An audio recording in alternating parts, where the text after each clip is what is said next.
অনেকদিন আগে পাহাড় আর জঙ্গলে ঘেরা একটি রাজ্য ছিল। নাম তার সোনাপুর। সেই রাজ্যের এক উঁচু পাহাড়ের গুহায় থাকত এক বিশাল নীল ড্র্যাগন। গ্রামবাসীরা ভাবত ড্র্যাগনটি খুব ভয়ঙ্কর, তাই কেউ পাহাড়ের কাছে যেত না। সেই গ্রামেই থাকত এক সাহসী কিন্তু দরিদ্র ছেলে। নাম তার রাহুল। রাহুল ছোটবেলা থেকেই গল্প শুনত যে পাহাড়ের গুহায় ড্র্যাগন থাকে, কিন্তু সে মনে মনে ভাবত, সবাই কেন ড্র্যাগনকে এত ভয় পায়, যদি সে আসলে খারাপ না হয়। একদিন রাহুল সাহস করে পাহাড়ের দিকে রওনা দিল। অনেক কষ্টে সে গুহার সামনে পৌঁছাল। হঠাৎ গুহা থেকে এক বড় শব্দ হল। গর্জন করে বেরিয়ে এলো সেই নীল ড্র্যাগন।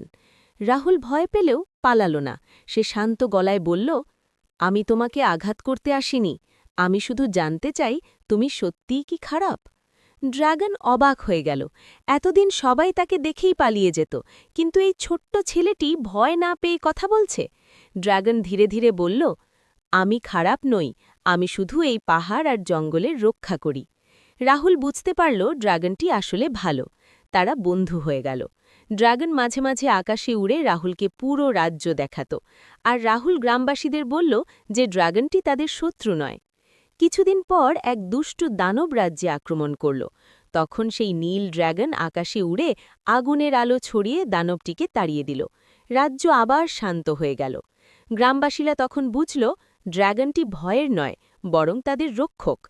তারপর থেকে সোনাপুর রাজ্যে মানুষ আর ড্র্যাগন মিলেমিশে সুখে শান্তিতে থাকতে লাগল, আর রাহুল হয়ে উঠল সেই ড্র্যাগনের সবচেয়ে প্রিয় বন্ধু।